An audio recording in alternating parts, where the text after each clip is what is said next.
Welcome into Extra Innings on News 10 Plus. I am Taylor Gattoni, joined by the voices of the Lansing Lugnuts, Jesse Goldberg-Strassler and Adam Jaksa. Welcome back to Extra Innings. It's good to be back, right in the middle of a nice homestand. And getting back from Fort Wayne, yes. And there was some pretty big plays that happened over this past series, and a very first for the Lugnuts. We'll talk defense, but I think we need to start by feeling grand about the offense. Who doesn't love home runs and who doesn't love offense? Aribio Angeles, a former Fort Wayne Tin Cap at that, he hit the first Grand Slam of the year. The Lugnuts hadn't had one since September of last season, and he came up with a big swing to Home Run Hill.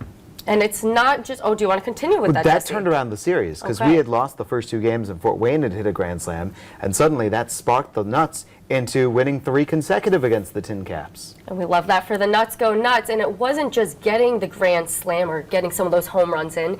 We were stopping home runs as well. Yeah, the defense really stepped it up throughout this homestand. But Colby Thomas on Sunday, first he homered in the first inning, and then in the 8th inning, Colby had one of the great athletic plays of the year. You see Aribio wearing the Lugnuts olive burger uniforms, which looked so great on Thursday. That really got things going. Thomas is bareheaded following the trail. You see there's the Pikachu home run baseball cap.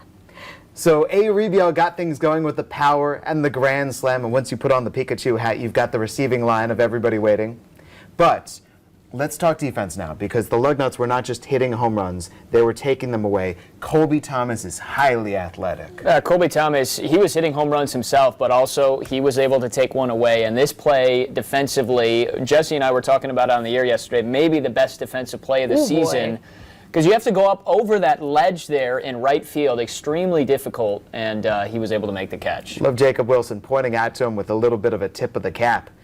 It's exceptional. That is not soft behind you. No. Where he put himself back to the wall and then gave that flying leap straight upward, and otherwise Nathan Martorella has himself a 3-run homer. Sometimes you have to do what you got to do to get that. And the fun thing is seeing what these guys are capable of doing.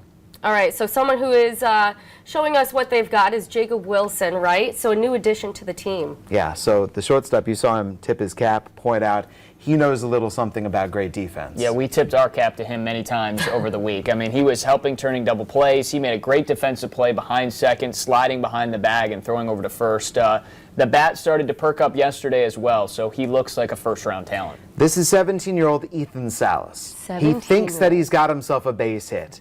He does not. That is ridiculous from the sixth overall pick in this past July's draft. That is incredible, seeing all of that they can do, and you reminded me how young they are. Well, not very many players are 17.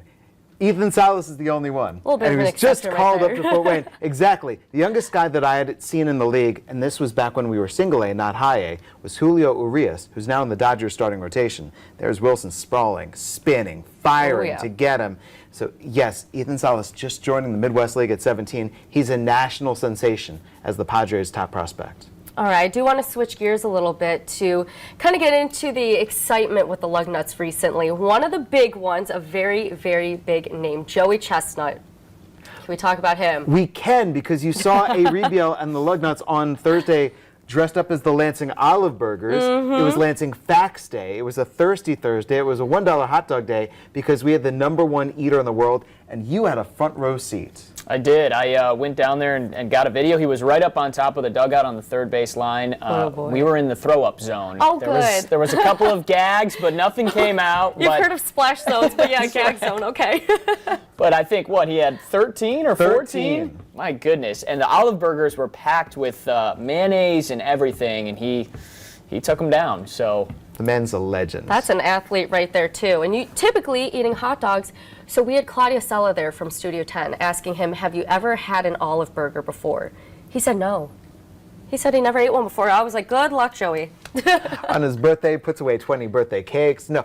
The great thing about Joey is, and so this was, for all of us, our first time meeting him. Yeah. He shows up, and one of the directives that he gave was, if there's a set time for me to sign autographs, I do not care. I want to meet all the fans. Oh. And so once he was done, and the competition was before the game, he defeated the Lansing eating legend, and he hit he ate his 13 olive burgers in 5 minutes. And then from the second inning through the end of the game, he was doing a meet and greet and signing autographs. I mean, second inning to the end of the game, had patience and time for everybody. There was a gentleman I saw that he signed his hot dog and then the guy ate the hot dog in front of him. Oh, there were moments that Joey's not going to forget and our fans aren't going to forget. He's an American icon, and he lived up and exceeded all expectations. And the Lansing Lugnuts just ate that up. They love Joey. Yes, we did eat that up. Literally. That's awesome. Okay, we also want to talk about some of the Lugnuts who moved up to the bigs. Yeah, if you don't mind, let's start sad and let's go happy. Okay. Because on August the 11th, we had 2 different former Lugnuts make the major leagues. And I say sad because it was looking like a great story at the time. Hagen Danner had been a catcher and a DH for us, a home run hitter, but he had struggled with the bat. The Blue Jays converted him to pitching, and he got called up to the major leagues to relieve for Toronto, and he's injured in 7 pitches. So we wish him well. Then the other guy is a guy who was with us last year, and his future is bright for Oakland. Yeah, Lawrence Butler, a guy that, again, was hitting home runs, was making big plays defensively for the Lugnuts last year, made his debut. He's got a couple of hits. His first hit was a double. So to think now that Lawrence Butler and Tyler Soderstrom were in Lansing last year and both have ascended to the big leagues this year, from high A to the majors, pretty cool. All right, we love to cheer on the Lansing Lugnuts. Look at them go. Okay, anything else you want to add on that, Jesse? 181 Lugnuts have now made the major leagues. 181. We're going to keep counting and keep talking about them. That's my job. There you go. That is your job, and that's what we're doing right here on Extra Innings. Now, I want to keep moving this forward because, believe it or not, the season's coming to an end. 25 games. Is it home games or just 25 games left in the season? I believe it's 24, and it's 24 4 now. series of 6. So we have this week against Great Lakes. We go on the road at Dayton. Then we come back to host West Michigan, on the road at Lake County. Season's over. Adam calls Central Michigan football. Like that. Boom, boom, boom. A month left to go, basically. Yeah. So you got 2 weeks to come see Lansing, and the crowds have been splendid all season long. We had big crowds, the Joey Chestnut crowd. Yesterday was our largest Sunday crowd of the year. There you go. And you people broke have been- other records, too. That's right. Not a big shock right there. Got to have people come out to Jackson Field. Well, and a good reason to come out, if you don't mind bobbling the bobble, this coming homestand. Bobbling the bobble. I mean, bobble There he that is. bobble. So we have Big Lug in his Oakland Athletics uniform, wearing the green and gold. So go green, go gold, go purple, instead of necessarily go green, go white. I think that it looks pretty good with the purple. He's like a Don't zoom little in, lug right here, though. Don't zoom in too tight. Those eyes will get you. Yeah, I'll turn the stare boy. away.